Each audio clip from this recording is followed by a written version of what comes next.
तुम जैसे नालायक मुझको बर्बाद करोगे। तुम लोगों के बाप दादाओं को भी मैंने लोहे के चने चबाए हैं। आज मैं अगर तुम लोगों जैसे लोगों की चलती ना मूवी माफिया और तुम जैसे सड़े हुए सूडो जर्नलिस्ट की चलती तो आज मैं इंडिया की टॉप एक्ट्रेस और हाईएस्ट पेड एक्ट्रेस नहीं होती। मैं तुम्हारे सामने हाथ जोड़ती और कह रही हूँ कि प्लीज़ मुझे बैन करो।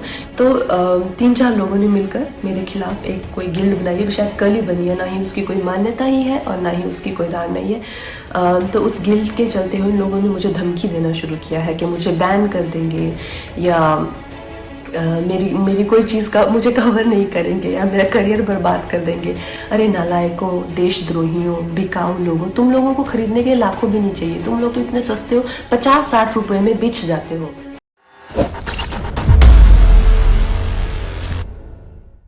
आज मैं अपनी जो हमारी इंडियन मीडिया है उसके बारे में आपसे कुछ कहना चाहती हूँ, लेकिन मैं ये ज़रूर कहूँगी कि ऐसा नहीं है कि हर जगह अच्छे लोगों के साथ में कुछ बुरे लोग भी होते हैं। और जो मीडिया है उसने जितना मुझे प्रोत्साहित किया है, जितना मुझे प्रेरित किया है, इतने अच्छे सलाहकार, इतने अच्छे दोस्त जो मुझे मीडिया में मिले हैं, मैं कहूँगी कहीं ना कहीं मेरी सफलता में उनका बहुत बड़ा हाथ है। उनकी मैं हमेशा आभारी रहूँगी। लेकिन जो दीमक की तरह जो एक सेक्शन मीडिया का है जो हमारे देश में दीमक की तरह लगा हुआ है और उसको धीरे धीरे करके उसकी गरिमा को, उसके स्मिता को, देश की इंटेग्रिटी को, देश की एकता को आए दिन अटैक करता रहता है। आए दिन इनके जो भी है झूठी अफवाहें फैलाते रहते हैं। अपने गंदे भद्दे विचार, देशद्रोहिता के जो विचार हैं वो ओपनली सबके सामने रखते हैं और इनके खिलाफ हमारे कॉन्स्टिट्यूशन में किसी भी तरह का कोई भी ना पेनल्टी है और ना ही कोई सजा है। तो इस चीज़ से मुझे बहुत ही ज़्यादा ठेस लगी और मैंने अपने आप में ही ये डिसाइड कर लिया कि ये जो दोगली मीडिया है, ये जो बिकाऊ मीडिया है जो खुद को लिबरल कहती है, सेक्युलर कहती है और कुछ नहीं है, 10वीं फेल भी नहीं है ये लोग सूडो लिबरल है और ये लोग बिल्कुल भी सेक्युलर नहीं है। अगर ये सेक्युलर होते तो हमेशा धार्मिक चीज़ों को लेके देश की एकता पर हमेशा प्रहार नहीं करते।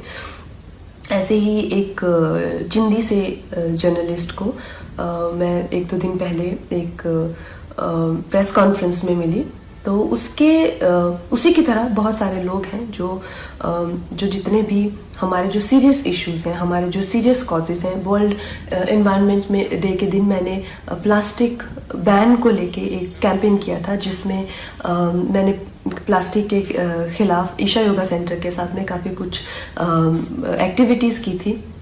इस जर्नलिस्ट को मैंने उसकी खिल्ली उड़ाते हुए देखा।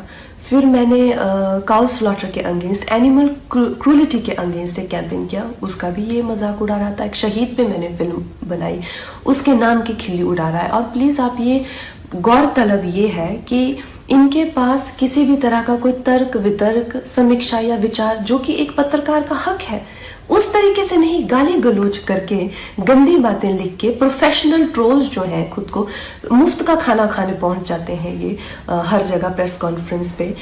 मैं जानना चाहती हूँ कि कोई तो क्राइटेरिया होना चाहिए कि अगर आप खुद को जर्नलिस्ट कह रहे हैं, क्या आपने किया हुआ है? मुझे एक अपना लिखा हुआ कोई ना कोई एक पीस या एक ब्लॉग, जैसे मैं खुद को अगर कलाकार कहती हूँ तो कुछ तो होना चाहिए टू माई क्रेडिट। आप खुद को क्यों पत्रकार कह रहे हैं? किस लिए आप पत्रकार बने हुए हैं? इन 3-4 लोगों ने मिलकर, क्योंकि मैंने उस इंसान के प्रश्नों का उत्तर देने से मना कर दिया, मैंने कहा एक इंटरनेशनल को मैं क्यों एंटरटेन करूं? मेरे पास किसी भी तरह के देशद्रोही के लिए 0% टॉलरेंस है। तो 3-4 लोगों ने मिलकर मेरे खिलाफ एक कोई गिल्ड बनाई है, शायद कल ही बनी है, ना ही उसकी कोई मान्यता ही है और ना ही उसकी कोई दार नहीं है। तो उस गिल्ड के चलते हुए लोगों ने मुझे धमकी देना शुरू किया है कि मुझे बैन कर देंगे या मेरी कोई चीज़ का मुझे कवर नहीं करेंगे या मेरा करियर बर्बाद कर देंगे। अरे नालायकों, देशद्रोहियों, बिकाऊ लोगों, तुम लोगों को खरीदने के लाखों भी नहीं चाहिए। तुम लोग तो इतने सस्ते हो, 50-60 रुपए में बिछ जाते हो। जो अपनी देश के साथ गद्दारी करे, अपनी ही थाली में जिसमें खाते हैं उसी में छेद करते हैं, क्योंकि मैं नहीं चाहती कि मेरी वजह से तुम लोगों के घर में चूल्हा जले। और इससे ज़्यादा बड़ा एहसान आप मुझ पे नहीं कर सकते कि आप मुझे बैन कीजिए। और जो भी मेरे भाई बहन इस देश के जो युवक युवतियाँ हैं जिन्होंने इन लोगों का बहिष्कार किया है, और जब मणिकर्णिका फिल्म भी आई थी और मूवी माफिया उसके अगेंस्ट पूरी गैंग अप हो गई थी, तो इन बच्चों ने इतने अच्छे तरह से हर दिन we stand with Manikarnika trend किया, उस फिल्म को बहुत सफल बनाया। फिल्म ने 150 करोड़ से ज़्यादा का बिजनेस किया, और इस चीज़ से मुझे इतना गर्व है अपने देशवासियों पर। आप लोगों के लिए जो हो पाएगा उससे भी ज़्यादा करके दिखाएंगे। बहुत बहुत धन्यवाद।